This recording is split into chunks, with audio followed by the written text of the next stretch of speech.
एक ये क्वेश्चन बताओ क्या है, why tungsten is used almost exclusively for filament of electric lamps। बताओ इसका आंसर क्या होगा, वाई।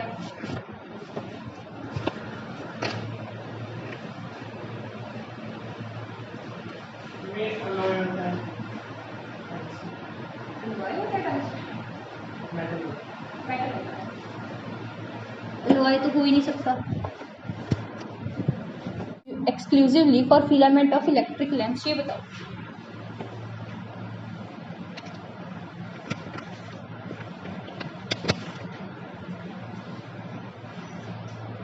बताऊं मैं, ये एक ऐसा मेटल है जिसकी हाई रेजिस्टिविटी है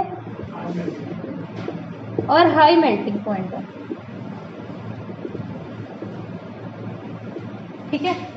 लेकिन इन फैक्टर से हमें क्या फायदा, ये बताओ। जिसका लो रेजिस्टिविटी होगा हम उसको नहीं रख सकते एक बल्ब में। ये रहा बल्ब और इसमें ऐसा कुछ लगा होता है, लगी होती है ना वायरिंग, ये टंगस्टन की होती है, ये बोल रहा है, ठीक है। देखा है ना बल्ब। अभी एडिसन का पता है सबको, एडिसन कौन था जिसने बल्ब बनाया था? उसने 100 मेटल्स को यहाँ पे रख के देखा था। एल्यूमिनियम भी है, कॉपर भी है, ब्रास भी है, कितनी मेटल्स है ना मेटल्स। तो टंगस्टन मिली उसको 100th टाइम पे, ठीक है। लेकिन मुझे ये बताओ कि हाई रेजिस्टिविटी और हाई मेल्टिंग पॉइंट से क्या फायदा क्या है? अगर उसकी हाई रेजिस्टिविटी नहीं होगी तो ग्लो नहीं करेगा। क्या निकल जाएगा?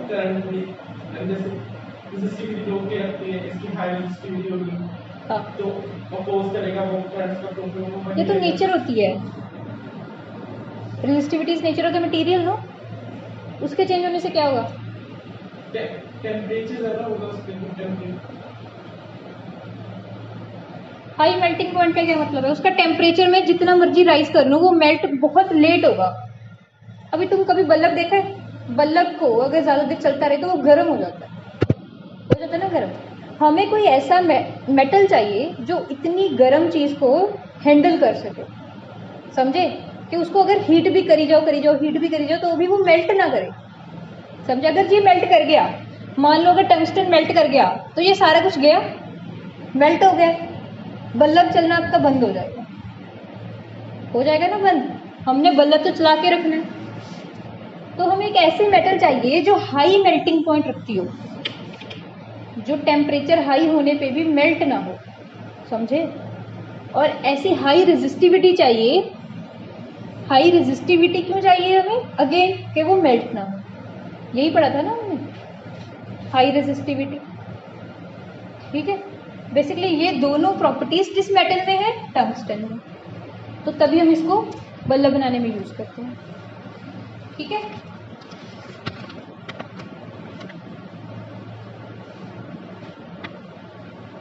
इसमें लिखे tungsten is an alloy, alloy होगा फिर, टंगस्टन मेटल नहीं है।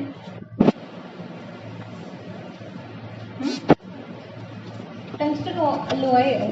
देखना तुम ये किस किस का बना होता है, ये मिक्सचर होगा कुछ चीजों का, ठीक है। चेक करना इसको।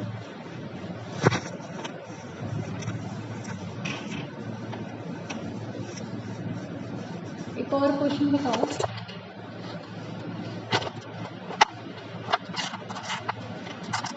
वाई आर, ये लिखा है ना क्वेश्चन, तो सारे क्वेश्चन लिखने हैं, ठीक है। कॉपी में लिखे हो? हाँ लिखे हुए हैं, यहाँ पे भी लिखे साथ साथ में। Why are the elements of electric heating devices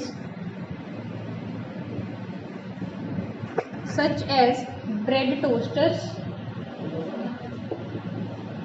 and electric irons .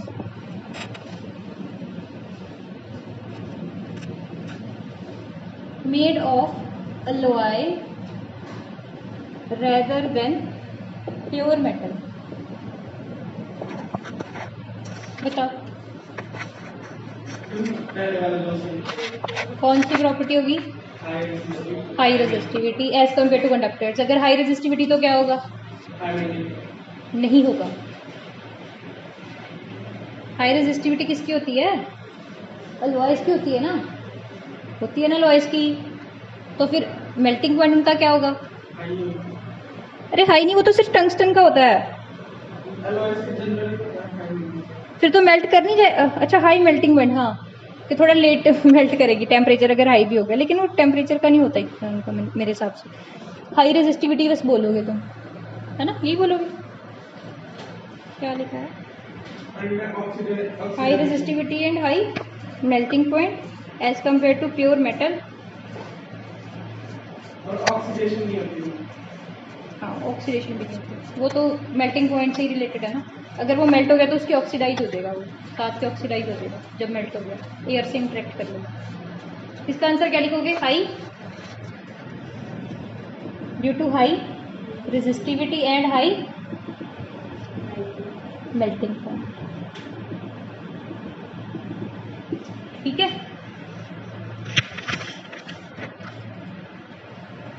आगे लिखो। In case of series arrangement,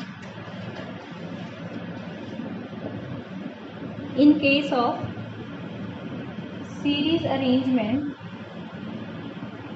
if one electrical appliance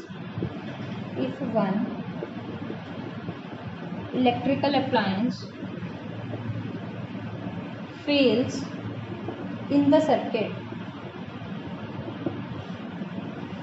the entire circuit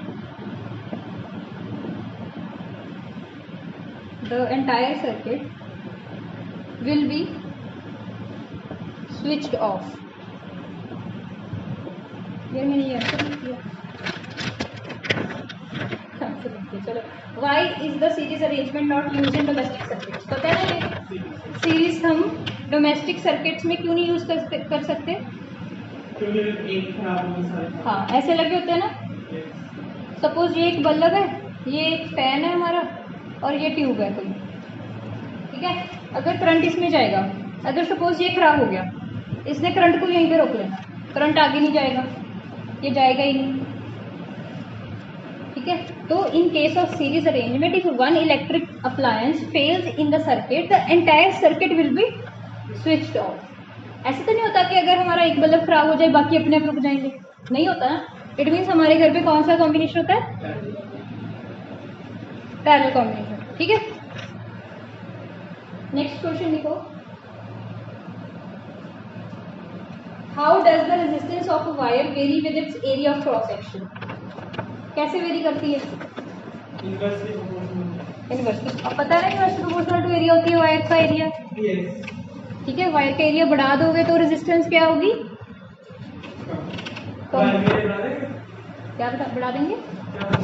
area, diameter, radius, ठीक है। इसका रीजन भी पता है ना कि अगर एरिया ज्यादा हो गया तो इलेक्ट्रॉन्स का कोलिजन टाइम डिक्रीज हो जाएगा, पता है ना। इलेक्ट्रॉन्स को ज्यादा जगह मिल जाएगी एक तरह से, so they will not collide with each other, ठीक है। अच्छा, wire copper and aluminium wire usually employed for electricity transmission. हम कॉपर या एल्यूमिनियम वायर्स यूज करते हैं, why? Because they are good conductors और ऑफर लेस रेजिस्टेंस, इसलिए use करते हैं ना हम, ठीक है।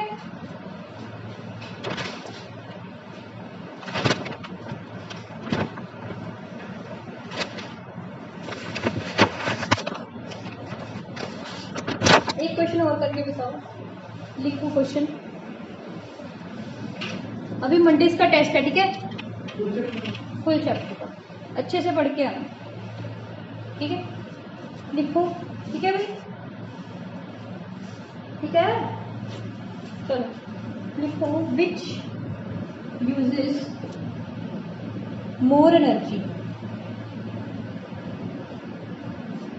A 250 watt TV set in 1 hour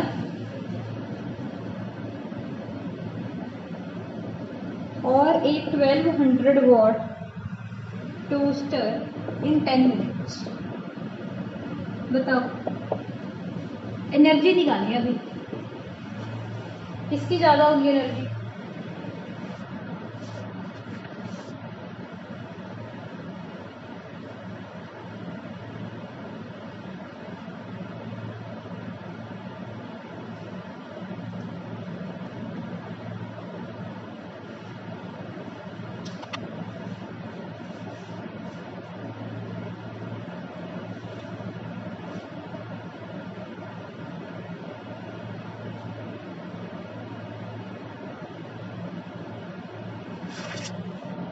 energy की यूनिट क्या होती है?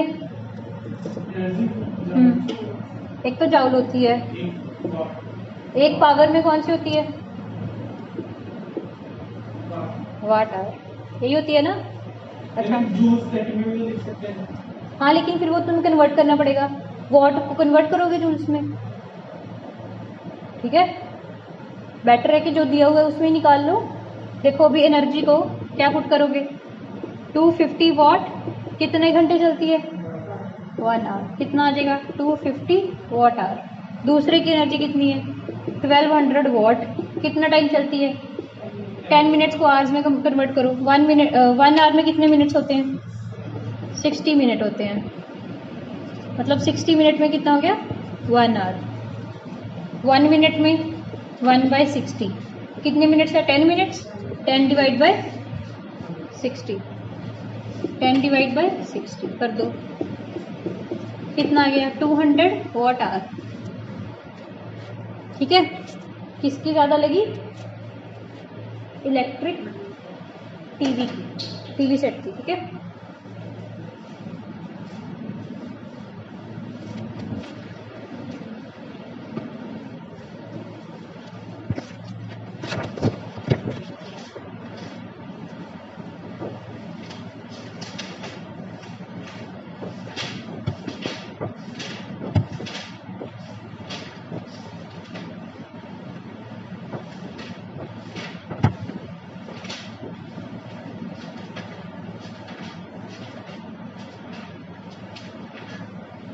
चलिए आगे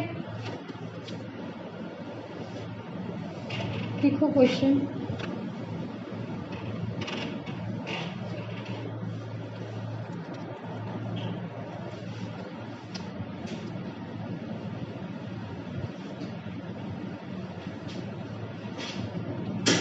क्वेश्चन है, if a wire of resistance R is melted and recast to half of its length, then new resistance of the wire will be, बताओ, R/4, R/2, R/2R। Solve करके बताओ, गलती मत कर देना। हाँ, क्या लिखा था तुमने? सही था। देखो, एक वायर है, उसको मेल्ट कर दिया तुमने हाफ ऑफ इट्स लेंथ को। सपोज पहले ये वाली वायर थी, इसको मेल्ट करके एक नई वायर बनाई, इसको ही मेल्ट किया ना, इसको मेल्ट करके एक नई वायर बनाई जिसकी लेंथ थी हाफ। तो ये वाली चीज किधर गई? नीचे आ गई ना इसके, क्या नहीं है? एरिया किससे इंक्रीज होगी इसका? 2a से। लेंथ किससे डिक्रीज होगी? होगा कि नहीं? ये या तो बोलते थे कट की है, इन्होंने क्या बोला? कट नहीं की, इन्होंने क्या बोला? The new recast. इसको मेल्ट किया सारा, फिर ये बनाया। समझे? वायर वही है, वायर का सब कुछ वही है, लेकिन उसको रिकास्ट कर दिया। ठीक है, तो एरिया तो डबल हो गया ना, हो गई डबल एरिया। तो कौन सा फॉर्मूला लगाओगे R डैश का? Rho L by 2A, rho L by 2 multiply by 2A, इसको क्या पुट करोगे, ये तो रेजिस्टेंस पहले वाली है, R बाई 4। इतना ही होगा कि नहीं होगा? अगर ये बोल दे ना कट की है, इतना कट कर दिया L बाई 2 से, अभी नई जो लेंथ है ये उसकी रेजिस्टेंस बताओ, तो आती है R बाई 2, क्योंकि एरिया सेम रहता है, लेकिन इसका एरिया भी तो इंक्रीज होगा। ठीक है, चलो नेक्स्ट क्वेश्चन लिखो। लिख लिया ना?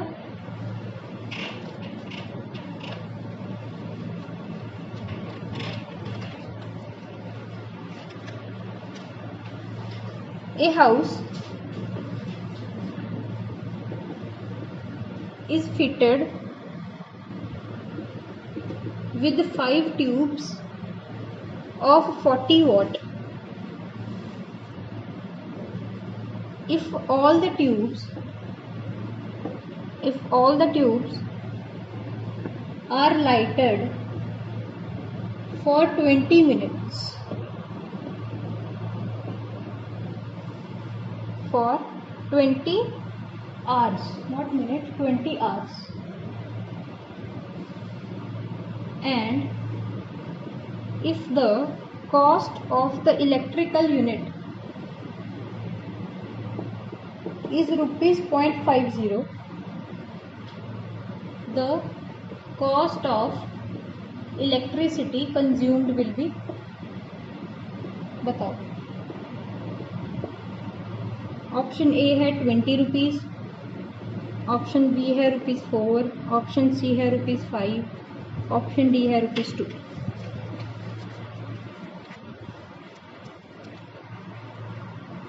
ये क्वेश्चन है होमवर्क क्वेश्चन,